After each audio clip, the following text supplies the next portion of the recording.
জাতিসংঘের সাধারণ পরিষদের ৭৯তম অধিবেশনে ভাষণ দিয়েছেন ইসরায়েলের প্রধানমন্ত্রী বেনিয়ামিন নেতানিয়াহু। তবে শুক্রবার তিনি মঞ্চে ওঠার পরই সেখানে উপস্থিত অনেক রাষ্ট্রপ্রধান এবং তাদের প্রতিনিধিরা বের হয়ে যান।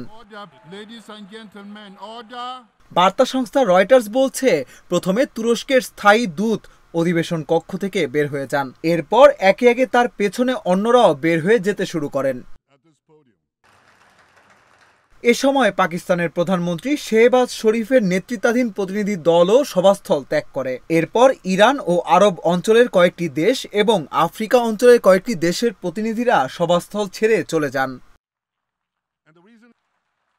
যুদ্ধাপরাধের অভিযোগে অভিযুক্ত নেতানিয়াহুর ভাষণ প্রত্যাখ্যানে বিশ্ব নেতাদের প্রতি আহ্বান জানিয়েছিল ফিলিস্তিনি সশস্ত্র গোষ্ঠী হামাস।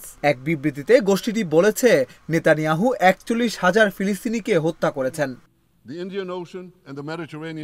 সাধারণ পরিষদের সরাসরি প্রচারিত অনুষ্ঠানে দেখা গেছে, নেতানিয়াহু বক্তব্য শুরু করার পর অধিবেশন কক্ষের বেশিরভাগ আসনই খালি পড়ে আছে। অনেক দেশের প্রতিনিধি, ডেলিগেট, কূটনীতিক তখন নেতানিয়াহুকে ধিক্কার জানাতে দর্শক সারি থেকে চিৎকার করতে করতে উঠে পড়েন। একই সময় ইসরায়েলের সমর্থকরা উল্লাসধ্বনি দিতে থাকেন। কিছুক্ষণ পর হট্টগোল থামলে নেতানিয়াহু ভাষণ শুরু করেন।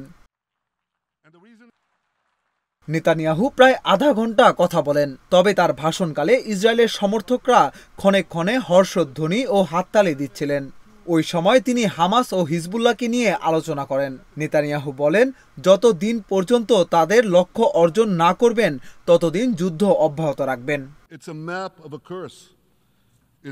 ইসরায়েলের প্রধানমন্ত্রী বেনিয়ামিন নেতানিয়াহু গতকাল শুক্রবার জাতিসংঘের সাধারণ পরিষদের অধিবেশনে ভাষণ দেওয়ার সময় মধ্যপ্রাচ্যের দুটি মানচিত্র দেখিয়েছেন, কিন্তু এর কোনোটিতেই ফিলিস্তিনের অস্তিত্ব ছিল না। মানচিত্রের একটিতে কিছু দেশকে আশীর্বাদ এবং কিছু দেশকে অভিশাপ হিসেবে চিত্রিত করা হয়।